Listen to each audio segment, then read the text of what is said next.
ایمان کی ترکیب کیا ہے، سنتھیسس کیا ہے، ایمان کیسے وجود میں آتا ہے۔ آپ کو معلوم ہے کہ ایمانیات میں سب سے بنیادی ایمان، جڑ کا ایمان، وہ ہے ایمان باللہ، اللہ کو ماننا، اللہ کو پہچاننا۔ اس کے ضمن میں ایک بات جان لیجئے جو قطعی ہے، یقینی ہے، وجود باری تعالیٰ کے لیے کوئی منطقی دلیل موجود نہیں ہے، نہ کوئی سائنٹیفک دلیل موجود ہے۔ یہ دونوں کی نفی کر رہا ہوں۔ سائنٹیفک کیسے ہوگی؟ سائنس کا سارا دائرہ جو ہے محسوسات کا عالم ہے، عالم مادی، دی میٹیریل ورلڈ۔ سائنس کا دائرہ اس سے باہر ہے ہی نہیں، اور اللہ تعالیٰ کی ذات اس عالم مادی سے وراء الورا ثم وراء الورا ثم وراء الورا، لہذا کسی سائنسی دلیل کا ہونا ممکن نہیں۔ اسی طریقے سے منطق بھی در حقیقت مبنی ہے ہمارے مشاہدات کے اوپر۔ نطق، ہماری بات چیت، ہماری گفتگو، اسی کا نام منطق ہے، اور ہمارے سارے تصورات جو ہیں وہ ہمارے مشاہدات پر مبنی ہوتے ہیں۔ تو منطق کی بھی رسائی نہیں ہے، وہاں تک اللہ تک پہنچنا ممکن نہیں ہے۔ یہ میں پہلے بھی ایک موقع پر آپ سے عرض کر چکا ہوں، آج ذرا کیٹیگوریکلی اس کو بیان کر رہا ہوں کہ فلسفہ اگر وہ واقعتاً صحیح فلسفہ ہے، پیور فلسفی، جس میں عقل سے اور منطق سے بات ہو رہی ہو، اس کا لازمی نتیجہ کیا ہے؟ دو میں سے ایک جگہ انسان پہنچے گا، یا ایگنوسٹسزم، کہ کچھ معلوم نہیں، کوئی حقیقت معلوم نہیں، ہم حقیقت جان ہی نہیں سکتے۔ ایگنوسٹسزم، لا ادریت، لا ادری، میں نہیں جانتا، ہم نہیں جانتے، کچھ نہیں جانتے، کہ کس نقشد و نقشاید بحکمت معمارا، کہ یہ جو کائنات کی گتھی، یہ الجھی ہوئی ڈور ہے، اس کو نہ کوئی کھول سکا ہے نہ کھول سکے گا، دلیل کے ذریعے سے اور منطق کے ذریعے سے، کہ کس نقشد و نقشاید بحکمت معمارا۔ تو یہ یا تو ہوگا ایگنوسٹسزم، لا ادریت، یا اسکیپٹسزم، ارتیابیت، شکوک و شبہات، بس یہاں تک کہ وہ شبہ اس میں بھی ہو جائے گا کہ ہم بھی ہیں یا نہیں، نہ ابتدا کی خبر ہے نہ انتہا معلوم، رہا یہ وہم کہ ہم ہیں، سو یہ بھی کیا معلوم، they can't say it surely کہ ہم ہیں، ہمارا وجود ہے، یہ بھی ہو سکتا ہے سراب ہو، دھوکہ ہو۔ تو جو عقل خالص ہے، عقل خالص، اس کا لفظ بعد میں بھی آئے گا، یہ اس لیے کہ پیور ریزن کا لفظ استعمال کیا کانٹ نے، ایک کریٹیک آف پیور ریزن۔ عقل خالص جو ہے وہ درماندہ ہے اس معاملے کے اندر کہ وہ اللہ تک نہیں پہنچ سکتی۔ وہ جو اقبال نے کہا ہے کہ گزر جا عقل سے آگے کہ یہ نور چراغ راہ ہے، منزل نہیں ہے، یہ منزل تک نہیں پہنچا سکتی، کچھ پوائنٹ تو کرتی ہے کہ ادھر کچھ، ادھر ہے کچھ ہے ادھر، لیکن عقل منزل تک نہیں پہنچتی۔ یہ عقل جو ہے، عقل گو آستان سے دور نہیں، اس کی قسمت میں پر حضور نہیں، یہ وہاں تک پہنچتی نہیں ہے، پہنچ نہیں سکتی ہے۔ تو عقل خالص جو ہے، پیور فلسفی، میں نے عرض کیا، یا وہ لا ادریت کو جنم دیتی ہے، اور یا وہ ارتیابیت کو جنم دیتی ہے، یا اسکیپٹسزم یا ایگنوسٹسزم۔ اللہ تعالیٰ کے وجود کے لیے ارسطو کے زمانے سے، ارسطو جو ہے حضرت عیسیٰ سے بھی کئی سو برس پہلے کی شخصیت ہے، منطق دنیا میں جو مانی جا رہی ہے وہ ارسطو سے شروع ہوتی ہے، جو مغربی منطق ہے۔ اگرچہ انڈیا میں منطق اس سے بھی پہلے موجود تھی اور بہت زیادہ ڈیولپ تھی، ہندوستان کی منطق، لیکن چونکہ بعد میں تو اب یہ جو دور ہمارا ہے، اس میں تو ہر چیز جو ہے وہ مغرب کی ہے، اس کی چھاپ پڑی ہوئی ہے، مغرب کا روب ہے، فلسفہ ہے تو مغرب کا، سائنس ہے تو مغرب کی۔ تو مغرب کا جو فلسفہ ہے اس میں منطق کا آغاز ہوا ہے ارسطو سے۔ ارسطو کے زمانے سے اللہ تعالیٰ کے وجود کے ثبوت کے لیے 3 دلیلیں پیش کی جاتی رہی۔ علامہ اقبال نے اس کا ذکر کیا ہے کہ کانٹ نے، ایمینوئل کانٹ جو ہے وہ جدید فلسفہ میں بہت اہم مقام کا حامل ہے، ایک لینڈ مارک ہے۔ اس نے ان 3 دلیلوں کو کاٹ کر رکھ دیا کہ ان میں سے کوئی دلیل بھی منطق کی ترازو میں پوری نہیں اترتی، بلکہ منطق کو کاٹتی ہے۔ ان الحدید بالحدید یفلح، لوہا لوہے کو کاٹتا ہے، اسی طرح منطق کو کاٹ دیتی ہے۔ تو یہ دلائل کیا تھے؟ دلیل انی، اذعانی طور پر، افی اللہ شک فاطر السماوات والارض، کیا اللہ کے بارے میں بھی کوئی شک ہو سکتا ہے جو آسمان اور زمین کا خالق ہے؟ اب یہ ایک ذرا زور تو ہے، خطیبانہ انداز ہے، پر زوردار انداز کے اندر دلیل کہاں ہے اس میں؟ دلیل تو نہیں ہے، منطقی طور پر کوئی دلیل نہیں. اس کو آنٹولوجیکل دلیل کہتے ہیں، دلیل انی، دلیل لمی، کہ ہر چیز کے اندر کوئی حکمت ہے. اس کائنات کی جس شے پر غور کرو گے اس میں کوئی نہ کوئی پرپس ہے، پرپس فلنس، یہ اصول ہے اس تخلیق کا. اور ظاہر بات ہے کہ پرپس فل ہونا بتاتا ہے کہ پیچھے کوئی ذہن ہے جو کار فرما ہے، جس نے کہ کسی ارادے کے تحت اور کسی حکمت کے تحت اس کائنات کو تخلیق کیا ہے. یہ جو ہے ٹیلیولوجیکل آرگومنٹ کہلاتا ہے. پھر کاسمولوجیکل آرگومنٹ وہ ہے جو ہمارے عام جو واعظین ہیں وہ بھی استعمال کرتے ہیں ہمیشہ جب بات ہوگی مساجد میں. کیسے ممکن ہے کائنات ہو اور اس کا پیدا کرنے والا نہ ہو؟ یہ کیسے ہو سکتا ہے کہ جہاز چل رہا ہو اور جو ہے اس کا آپ کہیں کہ کوئی بنانے والا ہے ہی نہیں، خود بخود بن گیا ہے؟ یہ کیسے ہو سکتا ہے؟ تو عام آدمی کو یہ دلیل جو ہے یہ کافی اپیل کرتی ہے کہ یقیناً یہ خلق جو ہے خالق کے وجود پر دلالت کرنے والی شے ہے. لیکن آپ دیکھیں گے تو یہ خطرناک دلیل جو ہے اگلا قدم یہ بڑھاتی ہے عقل، کہ اچھا اگر بغیر کسی کے پیدا کیے کوئی شے پیدا نہیں ہو سکتی، مان لیا ہم نے، تو اللہ کو کس نے پیدا کیا یہ بتاؤ؟ پھر اللہ بھی بغیر پیدا کیے کرنے والے کے پیدا نہیں ہونا چاہیے. تو دلیل نے دلیل کو کاٹ دیا. یا تو اس کو بھی مانو، اگر تو دلیل کو اگر اس کو تسلیم کرتے ہو کہ کوئی ہستی کوئی شے بغیر کسی صانع کے، کسی پیدا کرنے والے کے، کسی خالق کے پیدا نہیں ہو سکتی، تو اللہ تعالیٰ کیسے پیدا ہو گیا جس کو تم مانتے ہو کہ اس کا پیدا کرنے والا کوئی نہیں؟ دلیل آخر یہاں کٹ گئی. بہرحال کانٹ نے ان تینوں کے بارے میں کہا، اگرچہ دو دلیلیں پھر بعد میں اور بھی دی گئی ہیں اللہ تعالیٰ کی ہستی پر. ایک ہسٹوریکل، کہ تاریخ میں ہمیشہ سے ہر معاشرے میں یہ مانا گیا ہے کہ کوئی پیدا کرنے والا ہے. لیکن اگر اس دلیل کو مانے تو پھر تاریخ میں ہر معاشرے میں شرک بھی موجود رہا ہے. جس قدر تسلسل شرک کو رہا ہے کہ ایک پیدا کرنے والے کو مان کر اس کے ساتھ نائبین، اس کے ساتھ جو ہے اس کے لاڈلے، اس کے منہ چڑھے، جن کی سفارش کو وہ روک نہیں سکے گا، یہ سارے تصورات بھی رہے کہ نہیں رہے؟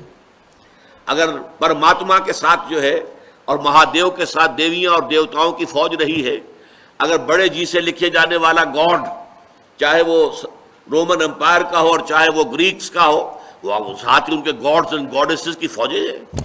اللہ ایک ہے، آلہہ بے شمار ہیں. تو یہ دلیل بھی کٹ گئی کہ اگر کسی شے کا تسلسل اور دوام اور اس کا مسلسل پایا جانا تاریخ کے دوران دلیل ہے تو پھر شرک کے حق میں بھی اس دلیل کو ماننا پڑے گا. ایک دلیل جو ہے وہ دی گئی ہے مورل، اور وہ بڑی وزنی دلیل ہے. اور لیکن یہ کہ قرآن مجید نے اس دلیل کو وجود باری تعالیٰ کے لیے استعمال نہیں کیا ہے، بلکہ اسے آخرت کے لیے، معاد کے لیے، جزا و سزا کے لیے استعمال کیا. وہ ابھی آج ہم پڑھ لیں گے انشاءاللہ تعالیٰ. تو یہ سمجھ لیجئے کہ جب اللہ تعالیٰ کی ہستی کا کوئی ثبوت ہمیں منطقی دلیل سے نہیں ملتا ہے تو پھر اللہ تعالیٰ کو ماننے کی بنیاد کیا؟ دیکھیے اس کا تعلق ہے کلیتاً انسان کی فطرت کی بدیہیات. بدیہ کہتے ہیں ایسی چیز جو از خود روشن ہو، واضح ہو، جس کو کسی دلیل کی حاجت نہ ہو. جیسے کہتے ہیں کہ آفتاب آمد، دلیل آفتاب. اسی طریقے سے کوئی شے جو بالکل روشن ہے، از خود واضح ہے. فطرت کے اندر کوئی شے ہے. اقبال نے کانٹ کی بات مانی ہے. کاسمولوجیکل، ٹیلیولوجیکل، آنٹولوجیکل جتنے آرگومنٹس تھے کانٹ نے سب کا صفایا کر دیا کہ یہ خود منطق کے پیمانے پر پورے نہیں اترتی دلیلیں. اس کے بعد یہ بھی میں آپ کو بتاتا چلوں کہ پورے یورپ کے اندر اس وقت تک یورپ میں مذہبیت کا بڑا زور تھا، تو ایک بڑی یعنی لہر پیدا ہوئی کہ یہ کیا کیا اس نے، تو مذہب کی بنیاد ہٹا دی، ہلا دی ہے، ختم کر دی ہے. اب یہ بھی ہو سکتا ہے کہ معاشرے کے دباؤ کی وجہ سے، جیسے ہم دیکھتے ہیں علامہ اقبال نے جب شکوہ نظم لکھی تو بڑا ایک طوفان مچ گیا کہ یہ ایسی گستاخی اللہ تعالیٰ کی جناب میں، اور اس طرح کا انداز، اور یہ باتیں کرنا اس طرح اللہ کے ساتھ جب شکوہ. پھر علامہ نے جواب شکوہ لکھا تو پھر یہ کہ لوگوں کے سامنے واضح ہوا کہ یہ در حقیقت ایک پیغام دینے کا ذریعہ تھا. ہو سکتا ہے کانٹ کا معاملہ بھی یہی ہو، لیکن اس نے پہلی کتاب لکھی critique of pure reason, pure reason, عقل خالص جو میں نے ابھی لفظ استعمال کیا تھا، اور ثابت کر دیا کہ عقل خالص کے ذریعے سے خدا کو ماننے کے لیے کوئی بنیاد موجود نہیں ہے. کوئی دلیل نہیں، ساری دلیلیں کاٹ کر توڑ پھوڑ کر رکھ دی۔ لیکن پھر کچھ عرصے کے بعد اس نے کتاب لکھی کرٹیک آف پریکٹیکل ریزن۔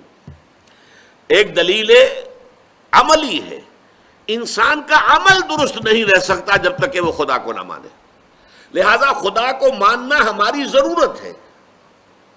اگر خدا نہیں بھی ہے تو ہمیں خدا تصنیف کرنا چاہیے، خدا بنا لینا چاہیے، اس لیے کہ اس کے بغیر ہمارے ہاں اخلاق کا، انسان کے اندر نیکی کا کوئی امکان نہیں۔ مورل جو لا ہے اس کو اس نے استعمال کیا ہے بعد میں۔ بہرحال اس وقت جو میں عرض کر رہا تھا وہ یہ ہے کہ قرآن کا جو موقف ہے اس معاملے میں وہ یہ ہے، اللہ پر ایمان، اللہ کی معرفت، اللہ کی محبت انسان کی فطرت میں موجود ہے۔ فطرت سے مراد روح انسانی، انسان کے یہ دو حصے سمجھ لیجئے وجود انسانی کے، وجود حیوانی اور وجود روحانی۔ ایک ہمارا حیوانی وجود ہے، جیسے گھوڑا ہے، جو انسٹنکٹس اس کے وہ ہمارے بھی ہیں، کھانے کو چاہیے، پینے کو چاہیے، آرام چاہیے، استراحت چاہیے، یہ ساری چیزیں، نسل کشی ہے وہ بھی ہے، اس کے بھی سیکشول جذبات ہیں، ہمارے بھی ہیں۔ تو ہم for all practical reasons we are animals, ہمارے اینیمل انسٹنکٹس ہے وہی ہے کہ جو تمام اینیملس کے، لیکن ہم صرف اینیمل نہیں ہیں، ہمارا ایک وجود کا حصہ ہے یہ اینیمل ایگزسٹنس، ایک ہے اسپرچول ایگزسٹنس، جسے یورپ کے فلاسفہ نے بھی مانا ہے کہ ایک ڈیوائن سپارک بھی ہے انسان کے اندر، روح ملکوتی ہے، شعلہ ملکوتی ہے۔ یہ جو انسان کا حصہ ہے ڈیوائن، یہ در حقیقت اصل انسان یہ ہے، اور اس انسان کے اندر جو روح ہے در حقیقت اس سے یہ مراد ہے، اس میں اللہ تعالیٰ کا علم، اللہ کی محبت، اللہ کی معرفت، تینوں چیزیں موجود ہیں۔ البتہ اس پر ظہول کے پردے پڑ جاتے ہیں، ہمارا وجود حیوانی چھا جاتا ہے وجود روحانی کے اوپر۔ ظاہر بات ہے پیٹ میں بھوک جب لگتی ہے تو آدمی کو اور کسی شے کا ہوش نہیں رہتا، کچھ کھانے کو ملنا چاہیے، اس کی ضرورت ہے۔ جسم میں کہیں درد ہے تو اور کسی شے کا ہوش نہیں رہے گا، پہلے یہ درد رفع ہونا چاہیے، مرا جا رہا ہوں میں۔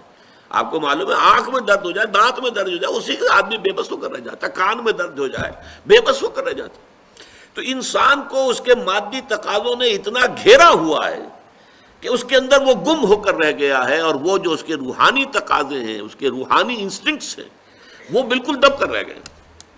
لہذا ان کو یاد دہانی کی ضرورت ہے۔ یاد دہانی کا لفظ نوٹ کیجئے یہاں پر، یاد کرانا کہ ہے تو صحیح، جیسے مثلا آپ کا اپنا کوئی ایکسپیرینس ہے کہ کوئی چیز آپ کو یاد تھی لیکن اب بہت عرصے سے ادھر خیال نہیں گیا، تو اب آپ کے وہ ذہن کے جو کانشس مائنڈ ہے اس کے لیول سے نیچے کہیں اتر کر، اور جو محافظ خانہ ہوتا ہے ضلع کچہری کے اندر فائلوں کے انبار لگے ہوتے ہیں، اسی طرح ہماری جو میموری ہے، ہماری جو یادداشت ہے، آپ کیا اندازہ کر سکتے ہیں کہ کتنی فائلوں کے انبار وہاں لگے ہوئے، تو کوئی فائل جو ہے بہت نیچے جا کر دب گئی ہے، اب وہ کبھی خیال ہی نہیں آیا۔